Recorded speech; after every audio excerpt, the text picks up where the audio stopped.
and neighbors. I'm Leanne Wade with Welcome Homes Real Estate at Howard Hanna. And today I have the privilege to be here with Alexander Stewart, the manager of the Westside Farmers Market in Ann Arbor. Alexander, welcome. We're so glad you can be here with us. Thanks for having me, Leanne. Please tell us a little bit about the Westside Farmers Market. Well, the Westside Farmers Market was founded back in 2005 by a group of volunteers, and the goal was to bring farm fresh produce and the relational aspect of what a farmer's market brings to the Westside community, and to give people in the Ann Arbor area an opportunity, if they couldn't make a Wednesday or a Saturday market or another farmer's market in the area, the opportunity to come on a day that works for them. And so we've been meeting over at the Zimmerman's Roadhouse parking lot over the corner of Jackson and Maple Road. 3 o'clock to 7 o'clock each week. Our season goes the beginning of July through October the 7th. We offer live entertainment 4:30 to 6:30 each week from local musicians from around the area. And then we also bring in farmers from down the street, and we'll bring in artisans and specialty foods. And diners can people can also come in and dine in at the Roadhouse or get something to go, where they can get a beverage at the roadshow and be able to stroll around the market. And we also offer free parking. I like the timing of it by having the market on Thursday. It's nice to be able to then kind of get your produce for the weekend before the weekend's actually upon you. And then you've got things, going into the weekend. And I love that. The farmers market, the Westside Farmers Market, has many unique things. You've mentioned a couple of them. Tell us what's unique and sets the Westside Farmers Market apart from some other farmers markets. Well, what's cool about us is we have some really great farmers that are bringing in farm fresh produce, but we also have some vendors like our winery, Laurentide Winery. They come from the Leelanau Peninsula, and they come only to our farmers market. They're an award-winning estate winery, and so they come every other Thursday, and they bring in their award-winning wines to our market goers, and market goers have that opportunity to buy directly from the winery. They don't have to go to another store to do that. And it's really cool because not every farmer's market has that. And they're a really great winery, and we're really glad that they've chosen our farmer's market to really bring their wines to. And so we have like award-winning barbecue sauces as well. Mrs. Pruitt's Gourmet Cha-Cha, which is a really cool, unique relish, and they bring in spices as well. And it's just a really great place that you can come and discover some interesting vendors that you won't find at other places. I love the live music aspect of it too. Having a couple hours of live music there at the market. It's great to kind of, tap your toes while you're picking out your tomatoes and get that nice music. And sometimes people will just hang out and listen to the music for a little while in between their shopping or before or after their shopping. And I love that. Why is it important to you to give a platform to local businesses like you do at the Westside Farmers Market? Well, a lot of the specialty food vendors, as well as the artisans, are new businesses usually. So it gives a relational aspect. People can know where their food is coming from. That's a great thing about going to the farmers directly, is directly from that face, that person is growing your produce and handing it directly to you, as well as the people who are making other foods that you enjoy. Just knowing where it comes from, having that relationship and be able to maybe make a friendship out of it that you would have not made otherwise, is a really cool aspect of farmers markets. Farmers markets bring to the table that you don't find in grocery stores. And that's something that's really important to us, is to be a place that incubator businesses can come, or even established businesses can come, and just be able to have that place to sell their product, and to be able to talk to customers directly, to hear what they like, what they don't like, maybe be able to improve on different things that maybe they had missed, and they would have not heard that had they not heard it directly from the customer. And that's something that I think our farmers market brings to the table, is you can do that very easily, and you can spend your time there and just, as you mentioned, enjoy the live music, as well. It gives musicians an opportunity to play for the community, play for their friends. And that's something we really love. We really have appreciated people like Bob Scott, Heart Cruise, Brian Delaney and their band Fun on the Frets, Kyle Chase. There's been some great people that have come through our farmers market and played for us, and we're really grateful for that. And that gives them an opportunity and a platform to be able to own it on their craft as well. Well, and I love that connection, like you say, directly with the artisan. I mean, the necklace I'm wearing is, came from the market, from one of your artisans there. I'll come in and people recognize you. I'll come in, came in one week, and the young woman who makes the handmade soap said, "How did you like that soap you bought last week?" And she remembered me. And it's, again, you're getting that connection and forming those bonds. And I think that's great. And I think it's, will carry the market through. How has COVID-19 affected the farmers market, and how have you pivoted to adapt to those changes? Well, especially last year, it was a lot more difficult because the state was always changing the rules for us.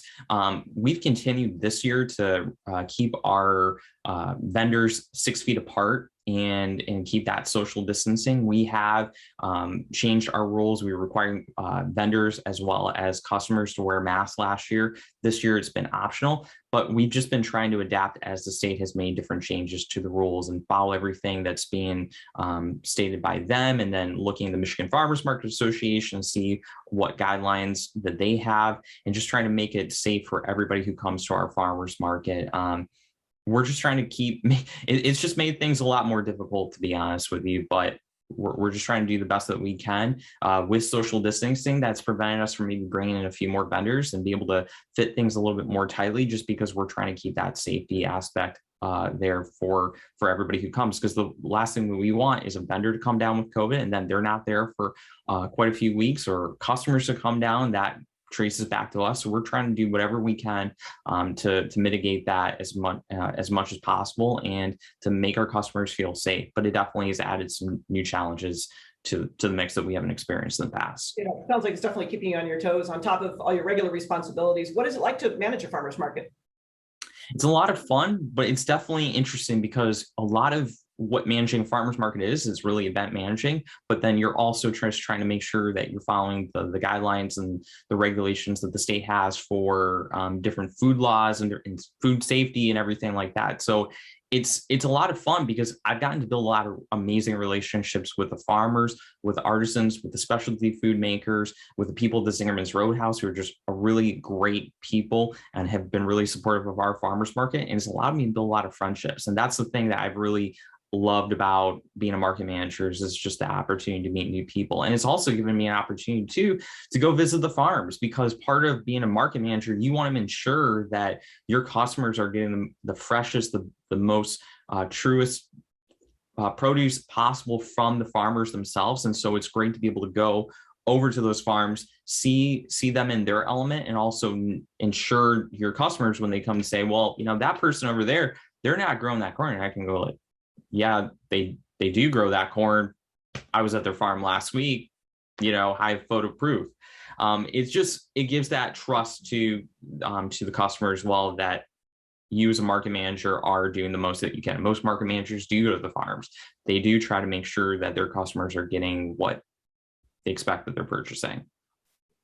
Sounds like there's a lot of behind the scenes work other than just showing up on Thursday afternoons. Definitely. Yeah.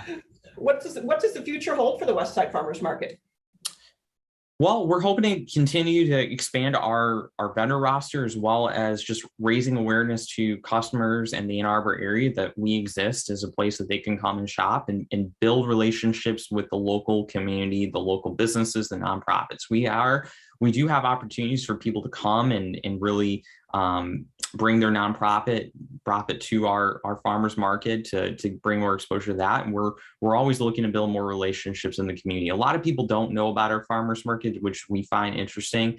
We've been around for 16 years, and we have a lot of people that come and they'll make the comment like, oh, I just saw you down, just driving down Jackson and noticed the tents, and thought I'd check out what's going on here. How long have you guys been around? 16 years. And they're always surprised by that. And so just finding ways that we can raise awareness about our farmers market and really expand that is important to us, and continue to bring farm fresh produce to our attendees, as well as great specialty foods, great musicians and artisans, and continue building relationships in the Ann Arbor community. That's the biggest thing for us as just small farmers market. It's just that fight about raising awareness and looking to do that next year a lot more too, and just find more businesses that are interested in supporting us. Well, clearly you're passionate about the market. I am too. That's one of the reasons I sponsor the market. I think it's a fantastic outlet. I love that you can just walk right there. It's easy, easy to shop, easy to park, great music, good connection with people, getting to see those same people every week. Is there anything that we didn't discuss about either yourself or the market that you want to share with our listeners? I would love to invite our listeners out to our farmers market. If you've never been, I hope you'll stop on by and say hello to us. And we go through the beginning of October, but we'll be back next July as well. And just that we're a community farmers market. You can come, you can get something to eat at the Roadhouse, and support them because they're supporting our farmers market by allowing us to be there each week. You can have a cup of coffee. You can really take your time and just be able to hang out and really have that community welcome feel that our farmers market brings, and we hope you'll stop on by in the future. Terrific. So to recap, we have the Westside Farmers Market. It meets in the parking lot of the Zingerman's Roadhouse, which is at the corner of Jackson and Maple on the west side of Ann Arbor, Thursday afternoons from 3 o'clock to 7 o'clock. And the live music is from 4:30 to 6:30 every week. And this runs from July through the beginning of October. This year, 2021, October 7th is our last market day. But we'll be back again July of next year. And we hope to see everybody out there. And thank you, Alexander, so much for being with us today. Have a great day. Thanks for having me, Leanne. You too. Take care. Bye-bye. Bye.